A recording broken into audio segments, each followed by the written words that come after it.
Okay, hello. Sukkot. Let's talk about the holiday of Sukkot. What is the logic beyond the holiday of Sukkot?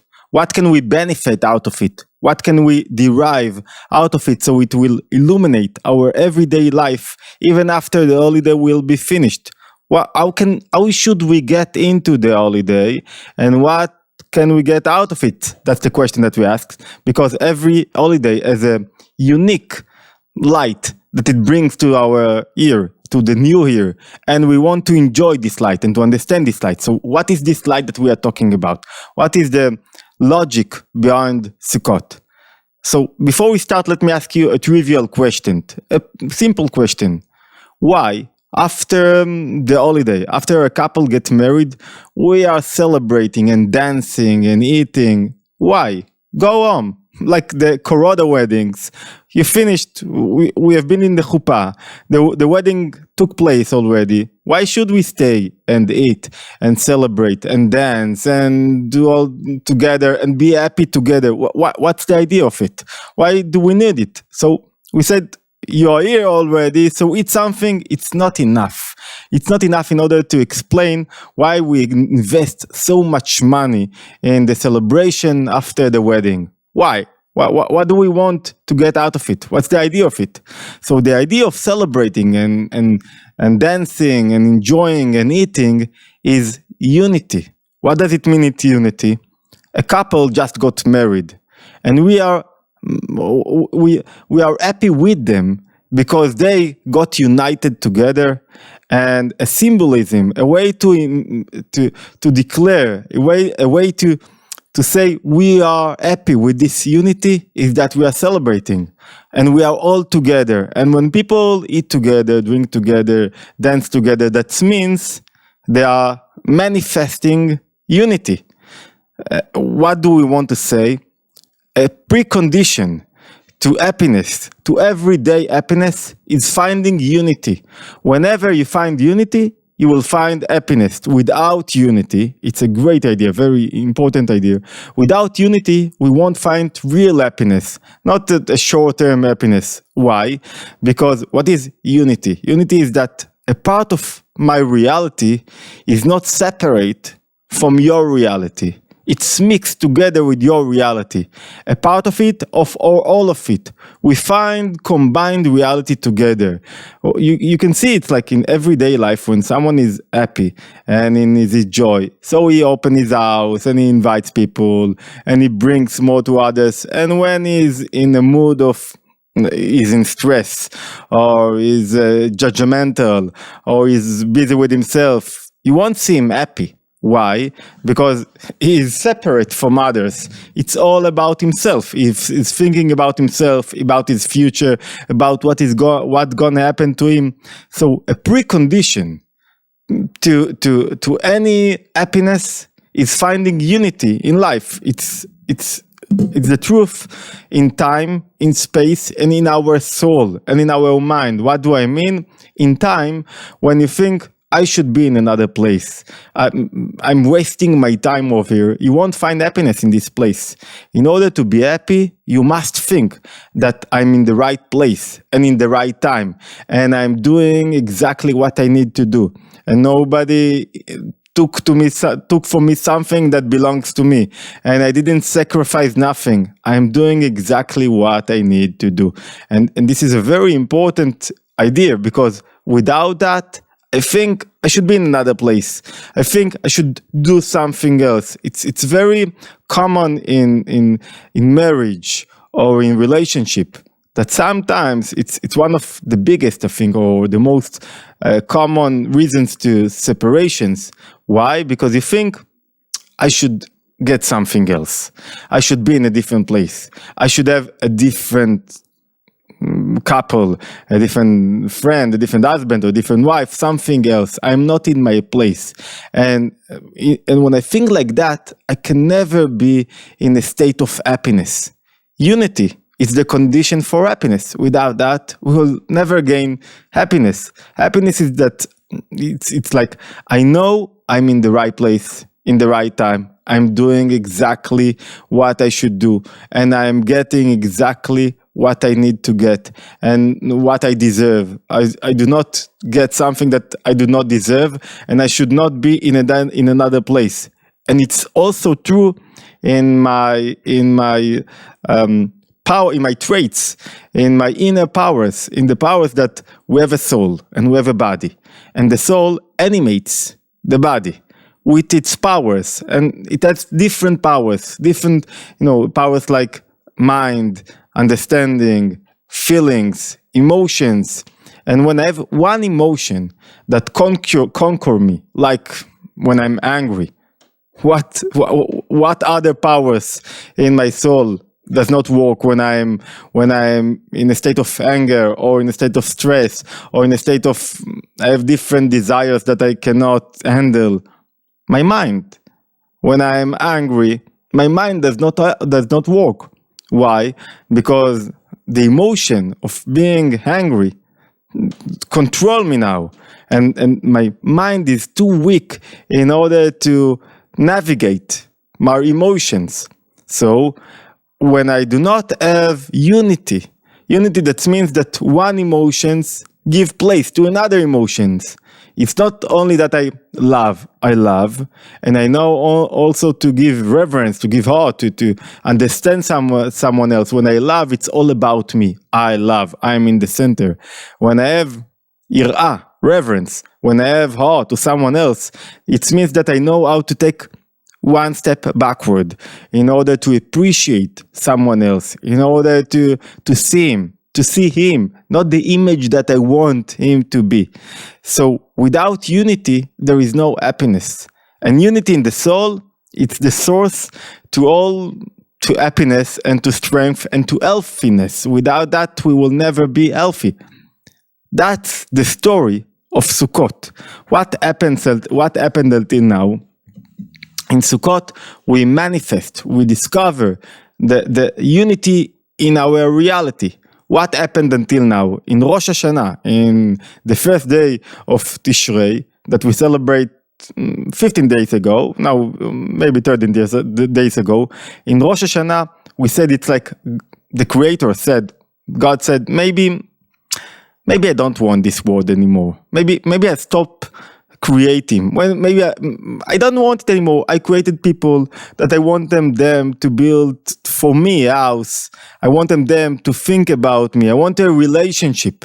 But instead of relationship, all day long, they are just busy with their electronics, with themselves. They do not listen. We have no relationship. So I don't want this world, this creation, this what I built anymore. So maybe I'll stop creating it. I don't need to destroy it. I just need to stop creating it.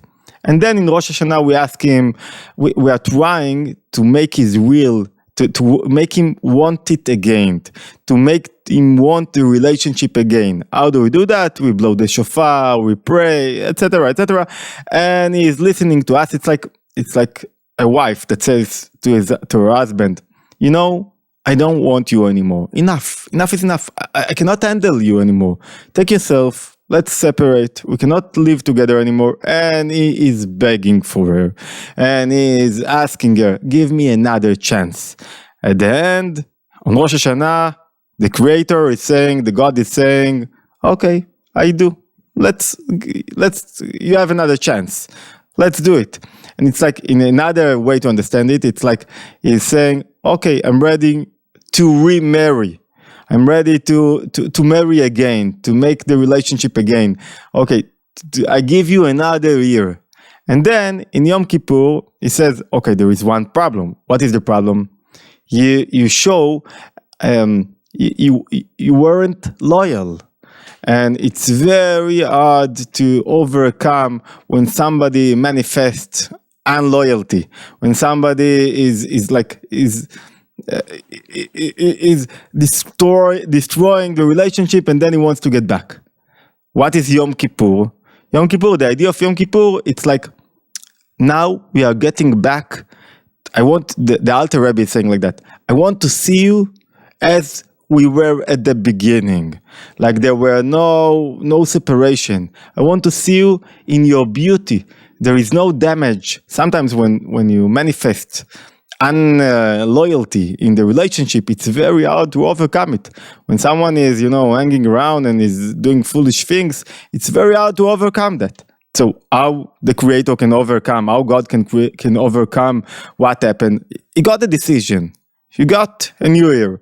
We are getting back into the relationship. Why? We have children, we have house. I don't want to destroy everything. I give you another chance, but still, it's not enough. Why? Because you want, you want to clean the thing, the spot that were on your clothes. That's what the Alter Rebbe used. It's like, I want you to be back. I want the relationship to be back as it was at the beginning.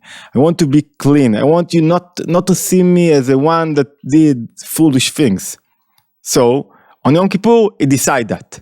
But still, this was like the wedding. Now, after the wedding, what we are doing, Sukkot is the celebration, the big celebration. And how do you celebrate those decisions? How do you get down? How do you discover in the everyday life the idea that he gave you a new year and the relationship is going to another year, you have another opportunity? How do you do that? The way that we do that is manifesting unity. And that's the whole idea of Sukkot, is manifesting unity. And what is this unity? Is that I show that I don't have a separate reality. You are in all of my reality. We are bound together.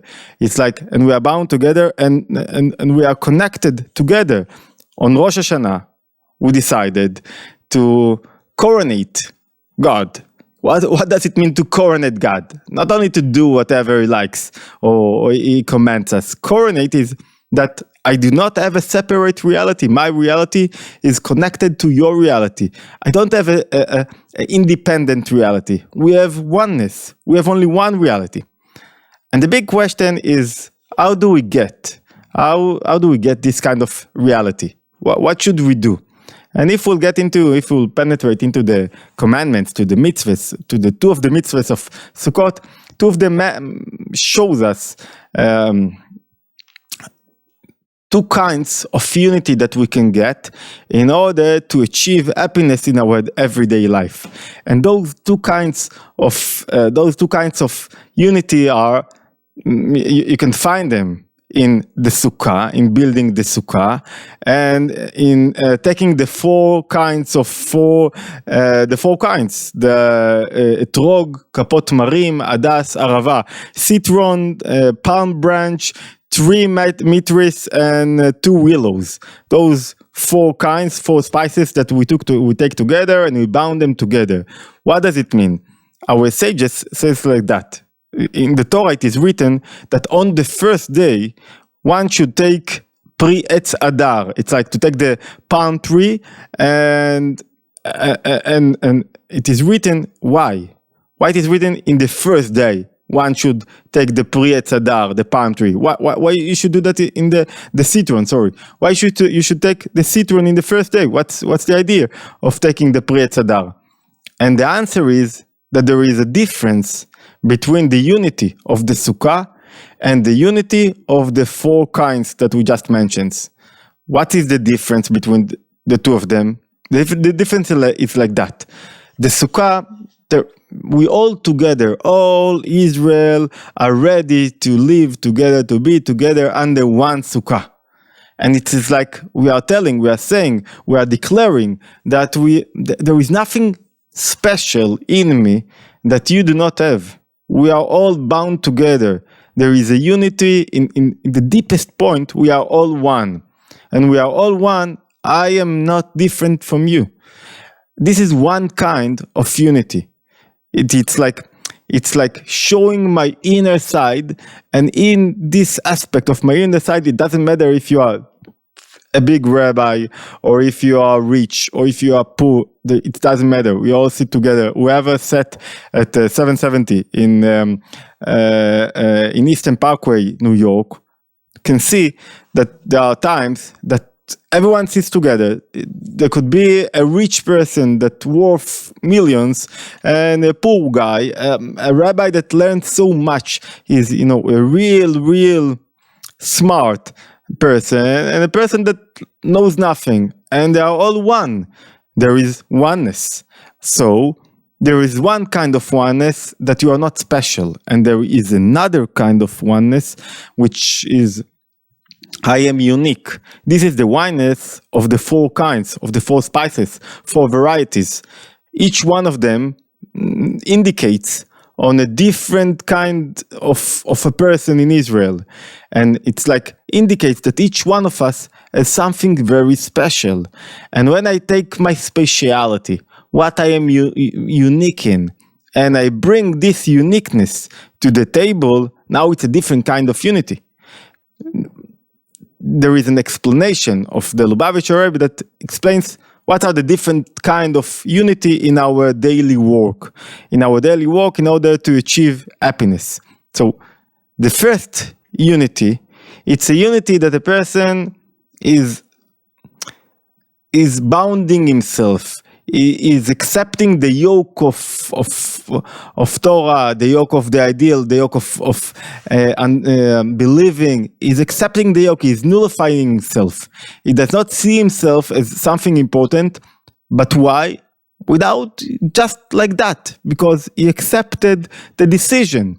He decided, I am now connected to those ideas. It's like someone that comes to an holiday and he feels the atmosphere, they feel the happiness, and he's happy with everyone. And he knows today you should be happy. But those ideas of the holiday didn't penetrate into him. It's not a part of his reality, really. It's like, it's around him, it's around him. It's not really a part of him. And the other kind of unity, that means, the example is the person that comes to the holiday and now he really learned before. And when he learned before, he used his mind and his emotion. And this nullification, this accepting of that I'm not a separate reality, penetrated into him. And it's a different kind of penetration, a different kind of oneness. It's like a oneness that I understand in my mind, in a way.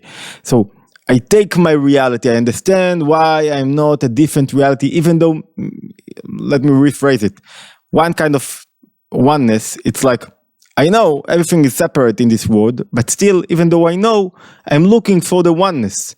Why? Because I know there is oneness, because I understood that God is creating the world any moment, and when He is creating the world any moment, and I'm a part of this creation, that means there is something that should unite us all in this reality. But it's not like I understand really what I said here.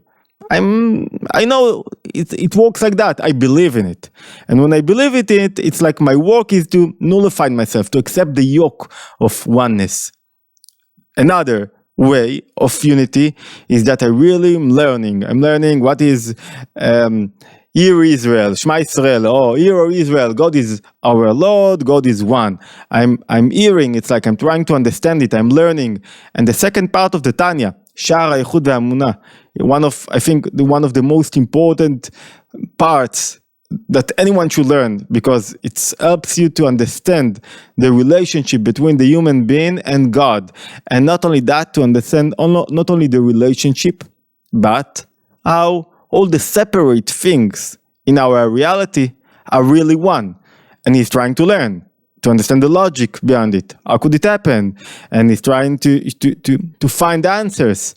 And when he's walking like that, the unity that it finds gets really into him. It's not only surrounding him, it's a part of his life. And with this unity, it's like looking that in every moment in his life, it is correct for him because he found this unity in this moment. So every moment there is a reason for happiness. There are all kinds of happiness. There is in Hebrew there are all kinds of words to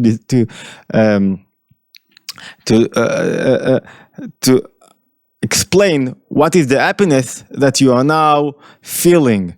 There is ditzar, rina, shiraz, all kind of happiness that you can manifest, that you can show. There is a concealed happiness, and there is a discovered happiness that I'm smiling and happy. All kind of happiness, and those kinds of happiness are connected to the kind of unity that I found in the world. So what we said, let's close everything that we said. We said the holiday of Sukkot is the holiday of unity. And unity, we took all the major ideas that we accept on ourselves, on Rosh Hashanah and Yom Kippur, and now we said to ourselves, we want to see those ideas in the everyday life. But before we get them into everyday life, we need another step. What is this another step? What is this step that we are using? It's the holiday of Sukkot. The holiday of Sukkot try to help us to see the unity in everything that we are doing. And we said there are two kinds of unity. One, that you accept on yourself. That's what we did in Rosh Hashanah. We accepted. We didn't understand everything, but we accepted. And there is another kind of unity of the four kinds, of the four spices, the citron, the palm branch, the myrtles, and the willows, the two willows, that I want to understand why there is unity in life. And the more I understand, you can see it when somebody has a great idea in YouTube and you listen to this idea, everyone that listened to this idea became one with you. Why became one with you? Because you both understood something. Unity was discovered in the world for a moment. And this unity brings you a lot of satisfaction. Satisfaction is a part of happiness. It's a kind of happiness. So it's like we are stopping a bit before getting into the everyday life, before the month of Tishrei, the first month of Tishrei, it's the 7th month, but the month of Tishrei reveals, it's a very unique and a general month to all other months. It reveals the most important ideas that we should take and now take from them and penetrate those ideas in our everyday life. And finding unity, and as a result, being happy. One of the most serious and important thing in the Jewish life is being happy. Happy, it's like when you are happy, you show that you really believe in oneness, that God is really here, and this creation is really for you. And this moment is precise for you. So we should conclude that everyone will have a happy holiday and will enjoy and will find happiness in whatever he's doing. And a way to show this happiness is to eat together, to dance together, to be happy together. When you are not happy, it's all about you. You close yourself. But when you are happy, it's something else. It's like you break your boundaries. And you accept other people in your life, in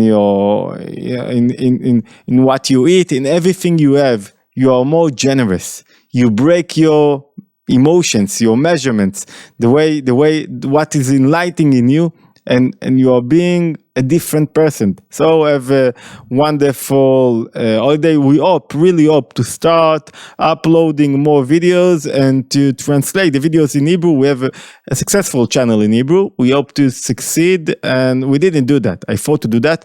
So right now the channel is not so, it suffers of lack of unity, let's say like that, because there are not enough videos that are bound together, but we have plans to correct that and to upload more often. So we will we will appreciate it. And if you want, you're more than welcome to subscribe to our channel, and see you in the next video. Happy holiday.